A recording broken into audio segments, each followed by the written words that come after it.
ভিয়েতনামের ফুকৌক দ্বীপের কাছে শনিবার সকালে একটি পর্যটকবাহী নৌকো উল্টে গিয়ে ১৫ জন ভারতীয় পর্যটকের মর্মান্তিক মৃত্যু হয়েছে, যাদের মধ্যে ছিলেন দুজন মহিলা। স্থানীয় সংবাদ মাধ্যমের তথ্য অনুযায়ী ঘটনাটি ঘটে সকাল ১০টা ৩০ মিনিটে।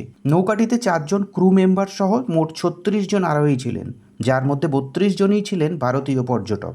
নিহত ১৫ জনের মধ্যে ১০ জন তামিলনাড়ু, ৩ জন অন্ধ্রপ্রদেশ এবং ২ জন কেরালার বাসিন্দা। এখনও পর্যন্ত ২১ জনকে নিরাপদে উদ্ধার করা সম্ভব হয়েছে। প্রত্যক্ষদর্শীদের মতে, পর্যটকরা লাইফ জ্যাকেট পরেছিলেন না এবং নৌকাটি উল্টে গেলে তার নিচে আটকা পড়ে যান। নৌকাটি ভারতীয় পর্যটকদের ফুকৌক দ্বীপের কাছ থেকে বিখ্যাত নাগই দ্বীপে নিয়ে যাচ্ছিল, তবে গন্তব্য উপকূল থেকে মাত্র ৪০০ মিটার দূরে থাকতেই বিপত্তি ঘটে এবং নৌকাটি উল্টে যায়।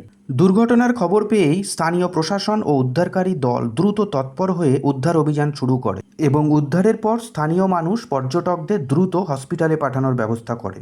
এই মর্মান্তিক দুর্ঘটনায় গভীর শোক প্রকাশ করেছেন ভারতের প্রধানমন্ত্রী নরেন্দ্র মোদী এবং রাষ্ট্রপতি দ্রৌপদী মুর্মু। প্রধানমন্ত্রী জানান, ভিয়েতনামে নিযুক্ত ভারতীয় দূতাবাস ও কনসুলেট স্থানীয় কর্তৃপক্ষের সঙ্গে সার্বক্ষণিক যোগাযোগ রেখে সব ধরনের সহযোগিতা করছে। অন্যদিকে তামিলনাড়ুর মুখ্যমন্ত্রী নিহতদের দ্রুত দেশে ফিরিয়ে আনার নির্দেশ দিয়েছেন এবং শোকগ্রস্ত পরিবারগুলির প্রতি সমবেদনা জানিয়েছেন। তেলেঙ্গানার মুখ্যমন্ত্রী রেবন্ত রেড্ডিও এই দুর্ঘটনায় গভীর দুঃখ প্রকাশ করে ত্রাণ কাজ দ্রুত নিশ্চিত করতে নির্দেশনা দিয়েছেন।